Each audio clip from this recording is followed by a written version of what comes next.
tonight on Let It Rip. The other day, I heard 30 rounds, and I thought I was a nom. Detroiters in support of ShotSpotter technology, which helps detect where gunfire came from, speaking out, and the council listened and passed the measure, pumping millions into the expansion. Those who oppose it say they'll be the ones watching and listening to make sure it doesn't lead to profiling and discrimination, how it will work, and why some are still fired up about it. Also tonight. We're not against anybody. We're not against homosexuality. We all have our beliefs, but this has nothing to do with that. We're here just to talk about the books and the pornography. The rights of the children. The rights of children, so they aren't exposed to certain books that have LGBTQ themes. In Dearborn, it's tough talk about why certain books don't belong, splitting the community. Another heated meeting tonight, leading us to the Let It Rip stage with how we can move forward. And so welcome to Let It Rip. We'll begin in Dearborn tonight, where the battle lines are drawn around 6 books that have LGBTQ themes, something many parents are upset about, but some see this instead as a culture war, the flames of which are being stoked by extremists on the right to rally the troops around Republican candidates. But there are many others who say, wait a minute here, these books are offensive, not because of the LGBTQ themes, but instead because of what's in the books. Joining us now, Osama Siblani, the editor of the Arab American News. He believes some of the extreme voices we're hearing are not reflective of the Dearborn community. Tori Sachs, a mom, conservative, and executive director of the Michigan Freedom Fund, joins us. She says some of the books are simply unacceptable, not because of the gay themes necessarily, but something else inside of at least one of the books. And anchor attorney Charlie Langton may have to be on the radio and television before the sun comes up, before we're up. But the hardest working man in broadcasting, of course, is with us as well as a fixture of Let It Rip. Charlie, always good to see you. Tori, Osama, good to see both of you. Thanks for joining us. Let's begin with Osama. This is a community that you hold so dear to your heart. It is filled with the largest Arab American population anywhere else in the country. We can't find it, but in Dearborn. Right. What were you most afraid of when you saw the last meeting before tonight? I'm afraid that we are being misunderstood. We are not against diversity. Dearborn is really proud of its diversity. It's one of the most diverse cities in the state of Michigan. We would like to keep this diversity. People are upset about the books. The books have been there for a while. Why now? And how we review the books, there is a process. Already the administration, the school administration put the process in place. So we have to give them time. We live in a country that governed by laws, rules, and institutions. And our rights is protected by these laws, and so is others. So the others. If we take the others' rights out, somewhere, someone is going to take our rights. And that is what I'm concerned about. Let's talk for a moment about the books. There's 6 books. One's called Push, the other called The Lovely Bones. One's called Eleanor and Park, Red, White, and Royal Blue. All Boys Aren't Blue. And then the last one that I'm going to mention is called This Book is Gay. In it, there are actual, and if you read the PDF, which we've done here at Fox 2, it shows you how to have sex with someone else of your same sex. It actually has like diagrams and whatnot. Tori, that's what's mainly concerning to you. That last book, This Book is Gay, which is, by the way, being reviewed by the school. Yeah, first I want to applaud all the parents in Dearborn and across the state of Michigan and across the country who are looking and seeing what their kids are learning in school. These parents have been through a lot with their kids over the last 2 years, shutdowns, and they really started to see, for the parents, frankly, who had kids lucky enough to do Zoom, what was being taught in class. And parents are hyper engaged now. Their children are behind in school. Michigan, we have the lowest reading and math scores in the country, and parents are engaged. They want to know what's going on in my children's school. I have to say, I looked up some of these books, and like you said, I mean, if you can't show this on the air, then it should not be in a 10-year-old's classroom. And if you are showing this on the air, then we really need to have a real discussion about why there are certain people who think it's okay to sexualize our children. Our elementary and middle school children are being exposed to graphic sexual content at school when they should be learning how to read, write, and do math. Well, are you going to be tomorrow preventing hijab in schools like they did in France? If we start taking people's rights, and without any due process, without any kind of revision, without even listening there is no right in this country to teach children how to perform sex acts on other children. They were talking about closing mosques down. No one's Trump, talking about Trump that. prevented 7 Muslim countries, people from 7 Muslim countries from coming to the United States for 4 years. So if we start taking people's rights out, I'm afraid they're going to take our rights out. There is and no they're going right to in prevent this people country. from walking on the street. So let me wearing a Osama, hijab. respectfully, Charlie- there is no right in this country Charlie- to show children graphic Charlie, sexual I'm not talking materials. about the- I'm Hold on not talking a second. about the I wanna- books. I'm I not wanna talking talk- about the I wanna- books. I want to talk about some legal. I'm talking about LGBTQ But and some- the communities. but It some might legal- be my neighbor. It Some might be legal my schoolmate. implications here, Osama and Tori. Charlie, you're the legal analyst. I want to bring you into the fold here. What are the legal implications of my child being exposed to something that could be considered harmful or offensive if they're enrolled in the school? I think if the Dearborn Board of Education wants to ban books, I think they can legally do it. I don't know why they would, though. I've looked at all those. I've read them. I've looked at all those books. Yeah, have you looked at the Canterbury Tales, one of the most popular English literature? You know what that Canterbury Tale about Chaucer? It's read in most schools. It's about sex. It's about oral sex. It's about mistresses. It's about all kinds of things. It's one of the most. Wizard of Oz was banned at one time. Have you ever read Tom Sawyer and Huckleberry Finn? The N-word is all over that. These are classic works of literature. Taken out of context is wrong. But I have known, the Dearborn I know is a group of people. How many countries are represented? How diverse 52. is that? We have Many. 52 And this books. is a book. Most of these books are about acceptance, about overcoming adversity, about learning about people that have maybe different values or different thoughts than other people. I can't believe that they, but legally, I want to ask they can one do it. question to Tori. Charlie, Tori, it's not today at about the the meeting- books. It's about election, my friend.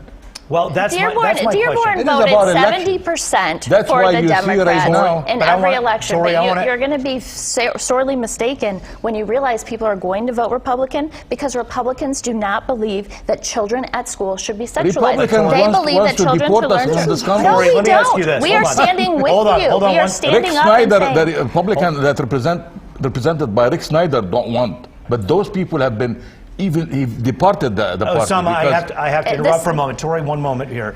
He brought up a point. He said the word, this is political. Let's be honest about where the lines are drawn here, on a political or a moral line. We know that 2 people running for office, for Secretary of State, Christina Caramo, and Matt DePerno were both at tonight's meeting. For someone to say this isn't political, it may be wrong, wouldn't you say? Maybe it's I their watched- first trip to Go ahead, Dearborn, by Tori. the way. I watched a lot of the speakers tonight. I've read a lot of what the parents are saying in Dearborn. And these are people who've never been involved politically before. These are people who are probably now, a lot of cases, working 2 jobs to keep up with inflation. And they took the time tonight to go and advocate for their children because they want their children, when they go to school, to learn how to read, learn how to write, learn how to do math, learn history, learn how to get along with other people. They don't want them to be exposed to graphic sexual our content. candidate's stoking That the is flames on a crazy. culture war, Absolutely not. would you There is say? one side, the Republicans, who believe that parents should be listened to, that schools should be for learning. We have Democrats running. So no who book think- about I So want Dana the Nessel, the Democrat I thinks want there the should be a parents drag to queen in decide. every school. I want the parents to Oh, decide hold what on. their kids should Should a see book- and should should a not see. book about Not it- the Republican hold on. Party Should and a- not the Democratic hold on. Party. Should Let a me book say about- something in Should here, a book Charlie. about an 1 second. LGBT be taught in Dearborn schools? Graphic sexual content, teaching children. This particular book has how to download a sex app, how to upload a photo of yourself, how to meet other people. I near haven't you. seen this book. We'll, I have we'll not. take a look. I have been It's in right 38 here. years in 10-year-olds Dearborn. do I've not never need heard to of learn these how books. to meet You know how many people books there are online. That in is the library, crazy. electronically? But and Osama, the in question present? then is- 500,000 books. But you- in the you made a library. point. You Now said- you're talking to me about a book, and you raise holy hell over it, and you bring candidates never been to Dearborn in their life in order to make a case before the community. So they you're are saying- using our community You're saying this is for they're using it as a election political purposes. A political That's reason. it. Tori, when you look at Matt DePerno and Christina Caramo stepping foot into Dearborn in the middle of a neighborhood meeting, can you see how people think this sounds a little political? I don't think any of you watched the meeting because they were I both watched the applauded. They were both applauded very loudly, and they didn't talk They're about why applauded they were because they're running. being used. They were talking about the fact that our children are being sexualized, that we have an Attorney General, Dana Nessel, who wants to put a drag queen in every Dana school. Nessel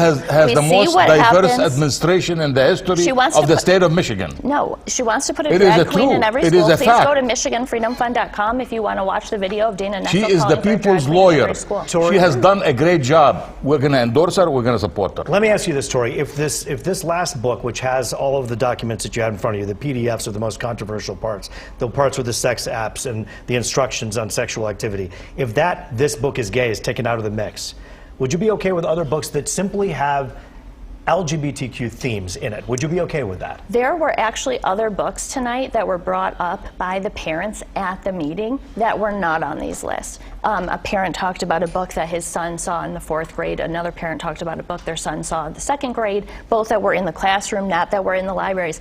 This is a very important issue. Parents are engaged. We see what's happening. There is a committee that would review any book that the parents want to be reviewed, taken out. Let's let the process take its place. Now we are rushing into the process because there is an election on November 8th. I would like to see these two candidates after November 8th, what they will do and where they would show up. The meeting was called by the Dearborn schools. This is not the only people politicizing this are the people who have been bought by the woke agenda. We simply want our kids to go to school to feel safe. You know, like I don't understand why that is controversial. These parents, we have had the best dads decide this. Why have Caramo and DePerno on their soapboxes? They are running for office at a meeting. If it's not political, why not let moms and dads decide this issue? They are, and they were there. They were there, frankly, to support and the administration parents. and the committees. You know, there is a committee in place to review any book that the parents wants to review. So why put this today on a high speed or on the front burner with all the knobs turned all the way high? Then ask your school board that, because parents are pissed they are off. Trying to because you had buy 1,300 parents there cheap tonight. votes. Once they get the vote, once this election is over, you're not going to see any of this. Let me pose the same question to you. If this was not an election year and someone said to you there was a book in which there was advertisements for sex apps and instructions on for sexual young activity children, for elementary school children, would you object to that? You want my opinion? Yes. I'm totally against the books. I'm totally against the books. But it is not my place to decide. It's the parents should be deciding what their kids should be learning. There is a process in place. There are rules and regulations that we have to accept. It may take 2 months, it may take 3 months, it may take 4 months, but it will be done. So I'm not going to make the decision. I'm not going to let a Republican candidate or a Democratic candidate challenging each other for November 8th make the decision for our kids. Let the parents make the decision, talking to the school administration. I think there's a good opportunity to have parents discuss sexual issues with their kids before they go off to college. Of course. And I think that this is a very good opportunity, especially in Dearborn, which is as diverse as any city that I know of, to have the opportunity to do it. And to deny a book about an LGBT issue, I think is doing the students of Dearborn a disservice. Disservice, absolutely. Let them discuss. You're a parent. You can discuss this stuff. And talk I about should discuss why. it with my children. My second graders should not be going to school. I don't think this to book's learn, in second grade. To This is learn not a second grade Some book. of the stories They can't tonight, use these words. Charlie, Okay. some of the I stories looked from at the these meeting books. tonight, I Listen, watched the guys. meeting tonight. Some of the stories are very graphic, and these things should not be in our Can I kids' ask a schools. question, Tori? They're Can I ask you a true. question? Yes. Why now? Because this is happening all over the country. It's happening been all the happening country all over the country. because the Republican lost the voter rights and the Republican lost on the abortion issue. So they are finding another issue in order to grab some votes. And by the way, the book that Tori points out today in Florida right now is under the microscope, the gay book, for the same reasons it's being discussed here tonight in Dearborn. Listen, we're not going to be able to solve all of the problems. We but will at least try. We begin the discussion here. We thank you so much, Osama. We thank you, Tori, for joining us. Thanks for having me. For this It's great to be back in important studio. topic. Great to see you again. $7 million will be spent to make sure Detroiters are safer with ShotSpotter technology. The units are being placed in 2 precincts in the city to detect when a gunshot is fired, and now they're expanding even more. Joining us now is Alea Harvey-Quinn, the executive director of Force Detroit, a nonprofit. And you know what? They have some serious issues with the technology. Alea, we thank you for joining us. Also joining us, Reverend Charles Williams, someone who you often see on TV, taking up for those whose voices aren't always heard. He believes ShotSpotter is a benefit to Detroiters. And of course, our friend and Let It Rip fixture, anchor and attorney Charlie Langton. Thank you all for joining us today. It's a pleasure to see you here. I want to begin with you, Alea. When you take a look at the money that's being spent, $8.5 million on ShotSpotter technology. The price tag, when I first talked to you about this, it rubbed you the wrong way. Why? Yeah, I mean, ShotSpotter is an expensive technology, and it's too expensive for Detroiters for several reasons, right? First, the policing budget is astronomical, right? $350 million. You mean to tell me that within your own budget you can't find $8.5 million? That's ridiculous.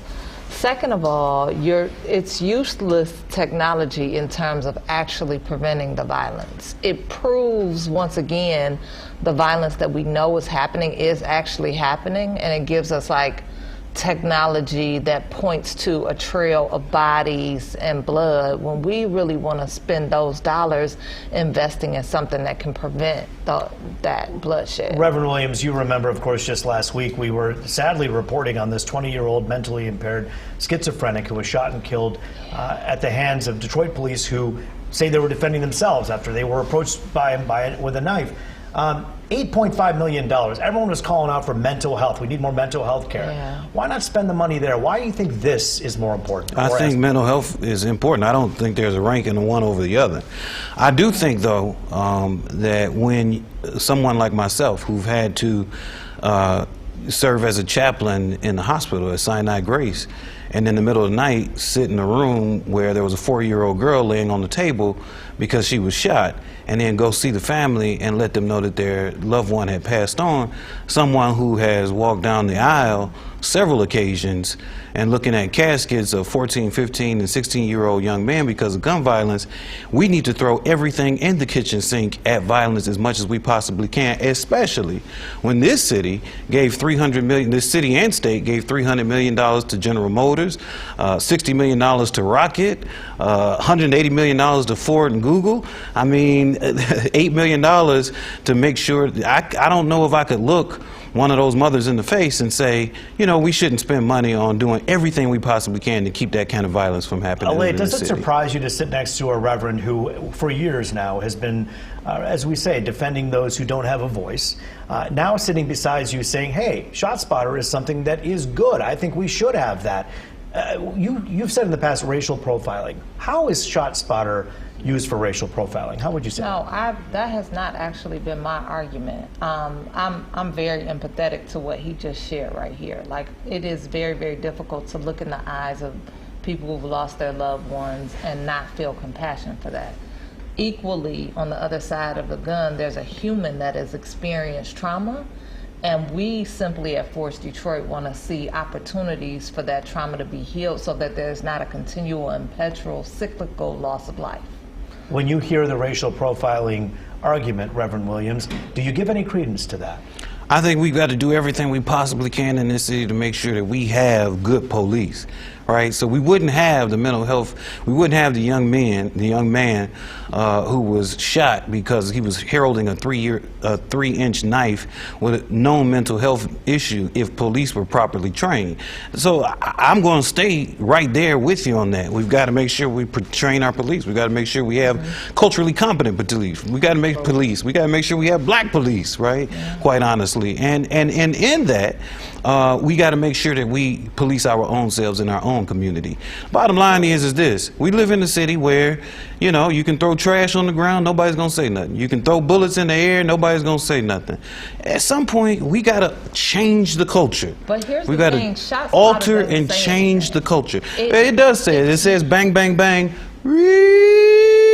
Yeah, but that's important. It doesn't. That's prevent, important to change in the It culture. doesn't prevent looking in the eyes. Like, you still will have the situation where you have to look in the eyes of people who lost their loved when ones. those young men and women have to hear, when they know that if I shoot bullets in this neighborhood, I'm going to make this community hot, that's going to change the culture. Green light hasn't changed it. I There's think been there other are really expensive technology advances that have not changed people's willingness to be violent in front of the technology. I think we need to give the police every tool possible to allow them to do their job. It's a very difficult job, and I think the Detroit police do a fantastic job. We've all been out, and all of us have been out on scenes, and we need it.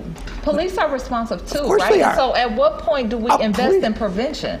right? So like we as a city, we've never invested more, not even 1% of the policing budget in prevention. I think that's a different argument now. I think your argument, if it's about the allocation of funds, if that's the argument you're making, that's a different argument. The issue, a narrow issue, is whether or not ShotSpotter provides any benefit to the city of Detroit. I could make an argument that it actually is a good for community. If I live in a community that's got ShotSpotter technology, my property values may go up, for example. Absolutely. And there was a gentleman who was on the city council stage, and he basically said he was an older person who's lived in Detroit all his life, and he said he was advocating for ShotSpotter, saying that when he hears gunshots, it sounds like Vietnam in his neighborhood, and he believes that if the police can find the people who have the guns in the neighborhood who are shooting them wrongfully, then perhaps you could prevent the next crime, and that is preventative. Do you see any truth to that, Alea? I don't, actually. I think I think it's too loose. You don't know the nature of it. I mean, that's when you actually do get into racial profiling.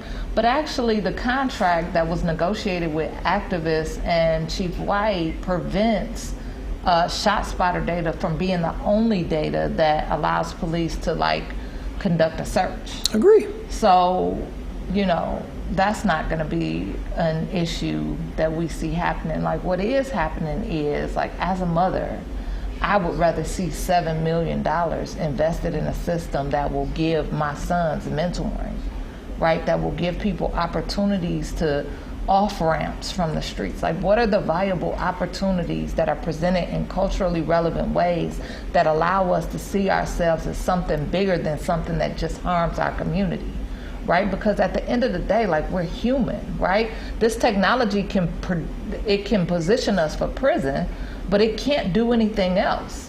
We need technology, we need opportunities for healing, for growth, for sustainability. We need economic opportunities, right? And this all should be connected to a system of violence prevention. Can you have it all? Can you have both? Can you have ShotSpotter? Absolutely. I think we should have. I think we should have mandated that the technology be tie-barred to prevention, not just talking junk about the credible messages on the side. It should have come with a compatible budget. Oh, no. Why don't you tie-bar the ShotSpotter to reduction in crime? If there was a neighborhood, if there was no crime in the city of Detroit, we wouldn't need ShotSpotter. I don't see this debate being debated in Bloomfield Hills right now. That's because the culture is changed. You can't. If you feel like you can come in this city and you can drive 90 miles an hour down the lodge, you're gonna do it. If you feel like you can throw trash out your car, you're gonna do it. If you feel like you can take a gun, pop it out the air, and you will do it. And what we need is the culture change. Yes. And I don't think there's nobody on Puritan and Sorrento. I don't think there's nobody on DeQuinder and Conant Gardens. I don't think there's nobody on the east or west side or north side of this city that would say that we don't need to change the culture of violence in this city. And changing the culture of violence in this city is making sure people know that the city is being policed. Yeah, but and that's not what it is. That's not what it is. Come on, we cannot be. We can have different facts. That you can change the culture by implementing programs that work. We can have different opinions, but we cannot have different facts. People that have had experiences in the streets, that have come out of the streets, and that mentor people and give them They would not drive into Detroit going 90 miles an hour doing donuts in our neighborhoods if they didn't think that they could do any and everything in this city. For some final thoughts, please collect them and deliver them right after this break, because this is an important topic and one that we want you to get your message out with. Final thoughts, let's go to Alea. Yeah, I mean, there are a city full of activists that are poised to do life-saving work, but it's underfunded, and so they have to choose between doing the life-saving work, protecting our community, mentoring our young people, and feeding their own families. So tie-barring ShotSpotter to meaningful prevention that was substantively invested in would have made all the difference in funding this work. Community violence intervention should be funded. It should be funded robustly. Multiple organizations and multiple leaders should be funded. Alea, thank you for your time today. Reverend Williams. $300 million to General Motors and tax abatements. $180 million to Ford and Google. in tax abatements, 60 million Quicken and Rocket in tax abatements for buildings downtown. Yeah, we got plenty money that we need to try to figure out how we can get into neighborhoods, and $7 million to change the culture of violence is important, and I think we should go ahead and do it. Reverend Williams, Alea, I want to thank you both for joining us today here on Let It Rip. It's an important discussion, one that we hope the power players listen to, and of course our good friends who are watching listen as well. That does it for this edition of Let It Rip.